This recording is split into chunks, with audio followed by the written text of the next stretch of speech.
Викендот што измина на поширокото Полошко подрачје се спроведе сообраќајна акцијска контрола каде голем број возачи беа алкотестирани. Со тетовската контрола вкупно биле опфатени 70 возачи, при што 60 се алкотестирани. Кај 5 од алкотестираните утврдено е присуство на алкохол во крвта, односно ги управувале возилата под дејство на алкохол, веднаш им се изготвени соодветни поднесоци, во случајов мандатни платни налози и исклучени се од сообраќај.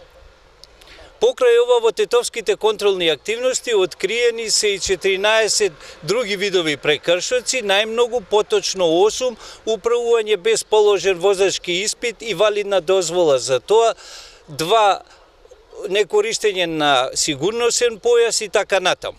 На гостиварското подрачје па контролирани биле 60 возачи, од вкупно 23 кои биле алкотестирани, кај 5 возачи констатирано е присуство на алкохол, повеќе од дозволеното исклучени со сообраќај, додека на 3 времено им се одземени возачките дозволи. Овие 15 други видови прекршоци санкционирани се со мандатни прекршочни платни налози. Секторот за внатрешни работи Тетово и во наредниот период ќе продолжи со вакви контролни активности, со напомена дека глобите за управување под дејство на алкохол се движат од 250 до 500 евра во денарска противвредност, зависно од степенот на алкохолизираност, а предвидена е според законот и заштитна мерка времено одземање на возачките дозволи од 3 месеци до 1 година. Според бројките од направените сообраќајни контроли, на 20% од вкупниот број контролирани возачи не ги почитуваат сообраќајните правила и прописи, но позитивно е што бројката на прекршители во сообраќајот се повеќе се открива и санкционира.